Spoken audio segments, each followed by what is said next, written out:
gjithë kolegëve deputet, qeveria shqiptare përmes kryeministrit Rama e ka bërë qartë mbështetjen e Shqipërisë ndaj ndërhyrjes së Shtetet Bashkuara të Amerikës dhe të Izraelit në një sulm parandalus ndaj Iranit dhe po ashtu sikur se besoj jeni ndjeni, kryeministri Rama ka shprehur solidaritetin e plot të Shqipërisë me vendet në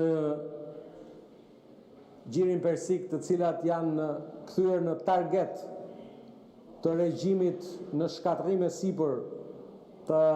ajatollahëve në Iran. Kryeministri ka biseduar sot në një bisedë telefonike me presidentin e Emirateve të Bashkuara Arabe, lartësinë e tij Mohammed bin Zayed, dhe po ashtu ka shprehur solidaritetin edhe me vende tjera mike, popull vëllezër të Katarit, të Arabisë Saudite, të Bahreinit, padyshim të Emirateve të Bashkuara, por siç jeni ndjeni, ka pasur sulme edhe ndaj Qipros, aty ku janë bazat ushtarake. E mirëpresim propozimin tuaj për të pasur, pse jo dhe kuvendi i Shqipërisë në qendrim, po besoj që qendrimi i qeverisë ka qenë i qartë në të njëjtën linjë me ato që presidenti i Shtetit Bashkuar të Amerikës Donald Trump konfirmoi se objektivi i Shtetit Bashkuar të Amerikës ishte të mbronte popullin amerikan dhe vendet aleate, duke eliminuar kërcënimet e menjëhershme nga regjimi iranian, nga një grup i pamëshirshëm dhe shumë i ashpër dhe shumë i rrezikshëm. Dhe e vërteta është, paksa e hidhur, se ndërkohë që Shtetet Bashkuara të Amerikës dhe Izraeli me forcat e tyre ushtarake godisnin objektivat e regjimit të ajatollahëve, ajatollahu i fundit në Europë, Sali Berisha, urdhëronte ju dhe ata që ju vinë nga mbrapa të sulmonit godina. Ina nuk e pse bërtet ti, sepse në atë godin që sulmonte Saliu nga gjithë ne që jemi këtu, vetëm Saliu kishte brenda. Në asnjëri nga ne para viteve 90 as nuk e ka pasur dot në ëndër të hynte në atë godin. I vetmi që mund hynte në atë godin, madje dhe të ngrohej pranë zjarrit bubulak të familjes së diktatorit, ishte ajatollahu në krye të partisë tuaj. Dhe hipokrizia më e madhe në këtë moment që flasim është që ndërkohë që në kuvendin e Shqipërisë kemi të planifikuar ditën foltoren për qytetarët, ju braktisni foltoren e qytetarëve për shkuar diku ku bashkë me shërbimet mbështetëse të Partisë Demokratike nuk bëheni shtetet veta. Megjithatë, kjo është diçka tjetër, por modesti përgjigjem asaj që tha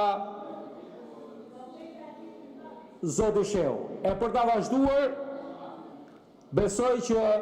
sot është dita që dikush në emër të grupit parlamentar të Partisë Demokratike, në linjë me grupin e partive popullore europiane në Parlamentin Evropian, e thënë qartë përmes David McAllister, kryetarit të Komitetit të Politikës Jashtme në Parlamentin Evropian, që duhet të distancoheni nga dhunat. Madje dëgjova një prej këtyre përfaqësuesve tuaj që kishte nxjerrë në internet, pra në rrjetet sociale, edhe shembuj të protestave në vende tjera, ka një dallim shumë madh. Po padyshim që ka edhe protesta të dundshme edhe në vende tjera, por nuk ka asnjë vend në botë që protestat e dhunshme të udhëhiqen nga një parti politike. Pra mund të bëjnë grupe të caktuara destabilizuese, antisistem, por nuk mund të udhëhiqen nga një parti politike. Dhe sulmi ndaj fondacionit Art Explora, një investim tërësisht frances, është një sinjal i keq për një parti politike e cila në vitin 1991 kishte ideal antarësimin e Shqipërisë në familjen europiane, ta bëjmë Shqipërinë si gjithë Europa, dhe sot ju jeni shndruar një parti që përdorni zjarre flak kundër projekteve të huaja, me ndoshta ndonjë synim të qartë për të zbërë një provë që ju lidh shumë ose të paktën udhëheqësin tuaj lidh me regjimin e kaluar. Sa i përket diçka që u ngrit tu për situatën në aksin rrugor Libra Shprenjas, për te gjithë thashem themnajës shpifjeve, ai është një rast që është i qartë që kemi të bëjmë me një fatkesi natyrore, edhe 30 vjet më parë kur një kompani aso kohë greke e kontraktuar nga qeveria në vitin 1995, kur ndërtohen dhe urën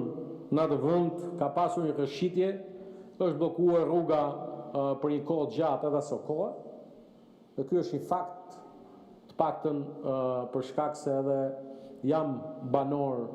kam qenë dhe jam banor i Librazhit dhe di fare mirë ajo që ka ndodhur. Përdorimi një fatkesie natyrore për qëllime politike është mungesë largpamësie politike pikë pari, por lajmi mirë është që prej nesër në orën 12 rifillon qarkullimi në atë aks, në atë kalim të përkohshëm, ndërkohë që mbi këtë kalim përkohshëm vijon puna intensivisht për vijimin e projektit Korridorit 8. Është fakt që falë kësaj qeverie, Korridori 8 do të jetë një Korridori 8 ashtu siç i ka hije këtij korridori evropian. Nuk do të kishim pasur një Korridor 8 nëse nuk do të kishte qenë insistimi i qeverisë Rama në samitin e zhvilluar në Shqipëri të Bashkimit Evropian me Ballkanin Perëndimor. Ka qenë një betejë e vështirë të mbajmë Korridorin 8 si një korridor evropian, një betejë shumë vjeçare, po e fituar nga kjo qeveri. Dhe e vërteta është që Korridori 8 do të japi Shqipërisë një mundësi të ardhë për qenë një vend, një urë ndërlidhse mes portit Durrësit dhe portit Varnës, dy pika të rëndësishme strategjike për transportin jo vetëm të udhëtarëve, jo vetëm të mallrave, po dhe të pajisjeve ushtarake në kushtet e reja të gjeopolitike me të cilat ndodhet sot Europa. Kështu që në këtë këndvështrim mendoj që gjithë ato ankesa që u thanë këtu për sa i përket këtij projekti, është një projekt i madh, kalon një zonë të vështirë, nuk përjashtohet që problematika të ngjashme të ripërsëriten edhe në pjesë të tjera të rrugës, të paktën nga pjesa që lidhet nga Dragostunja deri në pjesën e Bushtricës, ku më pas fillon një aks i ri rrugor që lidh nga ura Bushtricës deri tuneli që kalon në kufirin mes dy vendeve, Republikës Shqipërisë dhe Republikës së Maqedonisë Veriut, ku do jetë tërësisht një aks i ri rrugor dhe aty pastaj do të jetë më e thjeshtë pjesa që lidhen me problematikat e aksit rrugor aktual. Ndërkohë që gjithë pjesa aktuale është fakt që kur ndërtohet një rrugë mbi aksin e vjetër, krijohen dhe problematika të kësaj natyre. Kështu që zoti Sheu,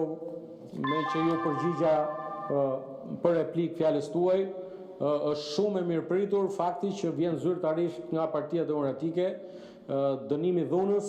dhe po ashtu solidariteti me vendet e para me partnerin ton strategjik Shtetet e Bashkuara të Amerikës, me Izraelin, por dhe me vendet mike në Gjirin Persik, të cilat sot gjenden nën goditjen e regjimit në rënje të ajodollahëve. Faleminderit.